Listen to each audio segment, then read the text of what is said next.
10h45 sur Via Occitanie. Bienvenue si vous nous rejoignez tout de suite. C'est l'invité du jour.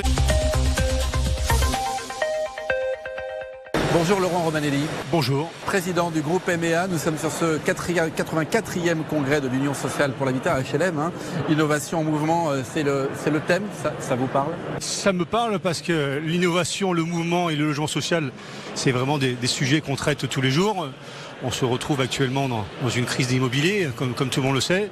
Et effectivement, on repense entre guillemets nos différents paradigmes et on met vraiment en avant le logement social et plus généralement le parcours résidentiel. L'habitat social, c'est une donnée essentielle quand on est constructeur aménageur urbain comme vous. Quand on est constructeur aménageur urbain, nous, l'objectif, c'est de répondre à toutes les étapes du parcours résidentiel des ménages. Donc les premières étapes passent par le logement très social, puis le logement social, le logement intermédiaire, et ensuite la résidence principale, et parfois la résidence secondaire, mais ça devient de plus en plus rare. Le HLM a bien changé, j'imagine. Comment est l'habitat social aujourd'hui en 2024 ?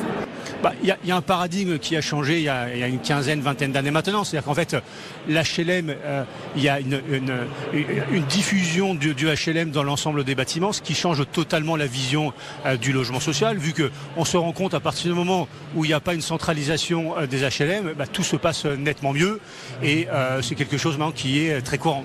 L'habitat social ancré dans les politiques des collectivités, il est aussi inscrit dans la loi SRU, qui oblige les collectivités à avoir 20-25% de logements sociaux. Comment on équilibre dans un projet d'aménagement tous les types d'habitat possibles? Alors, 20-25%, voire même 50%, c'est-à-dire que le PLUI nous propose 50% de logements sociaux, décomposés en environ 30% de logements locatifs sociaux et 20% d'accession à la propriété sociale.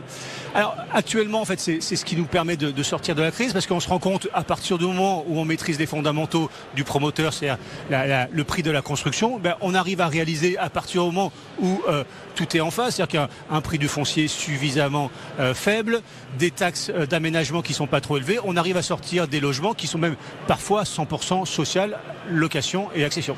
2,7 millions de personnes, toujours en attente d'un logement HLM, plus 100 000 par rapport à l'année dernière. Problème, évidemment, crise du logement, crise de la construction, on en est où ? Est-ce que les choses s'améliorent ? Ça s'améliore dans le sens où maintenant les bailleurs sociaux n'ont plus aucun obstacle à acheter en VFA aux promoteurs privés. Donc c'est ce qui nous permet, nous, entre guillemets, de faire une grosse partie de notre production en logement social. C'était pas le cas par le passé. Je pense que maintenant il y a un vrai partenariat entre les bailleurs sociaux et les acteurs privés pour pouvoir faciliter la construction de logements sociaux. Un ministère du logement qui revient avec une nouvelle ministre, Valérie Létard, qui vient d'être nommée. Est-ce que d'abord c'est un bon signal par rapport au logement social, au logement en général? C'est un double bon signal. Le premier signal, c'est qu'il y a un ministre du logement, donc c'est déjà bien. Et deuxièmement, c'est une ministre qui a vraiment la compétence du logement, qui a une appétence pour le logement social. Vous en attendez quoi concrètement, ce nouveau gouvernement et cette nouvelle ministre? Qu'elle nous aide justement à mettre en œuvre le parcours résidentiel. Donc mettre en œuvre le parcours résidentiel, ça veut dire allouer les moyens qui avaient été promis notamment il y a un an de cela, pour que les bailleurs sociaux puissent avoir les moyens de leurs ambitions, pour pouvoir mettre en œuvre la politique pour faire du logement locatif intermédiaire, du logement locatif social et du BRS, c'est la nouvelle formule pour dire l'accession à la propriété. Est-ce que votre souhait, c'est que le logement soit, à un moment ou à un autre, priorité nationale? Pour moi, c'est vraiment une priorité nationale pour trois choses.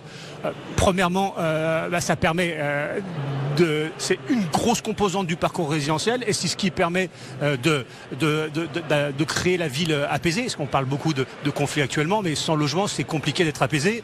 Le deuxièmement, c'est faire de la mixité sociale, mixité générationnelle, de façon à pouvoir que les personnes puissent parler entre elles, puissent avoir un dialogue. Et deuxièmement, c'est le gros enjeu de la rénovation urbaine, alors que ce soit des friches commerciales ou des friches industrielles, où là, effectivement, il y a un grand enjeu sur lequel tout le monde doit développer ses compétences. Comment on arrive à maintenir l'équilibre avec justement cette obligation de construire et puis la dimension environnementale, le zéro artificialisation nette qui est pour demain? concernant le ZAN, en fait, à partir du moment où on accepte le paradigme de dire voilà, on laisse, par exemple, 40% au sol en espace vert et qu'on densifie en compensation en hauteur, tout se passe très bien. Je veux dire, la pression au sol est nettement meilleure, on est dans un espace vert au lieu d'être sur du béton, et in fine, mon rôle, pour moi en tant que constructeur, ça ne change pas fondamentalement l'équation. La ville, la métropole de demain, en quelques mots, comment on peut la décrire ?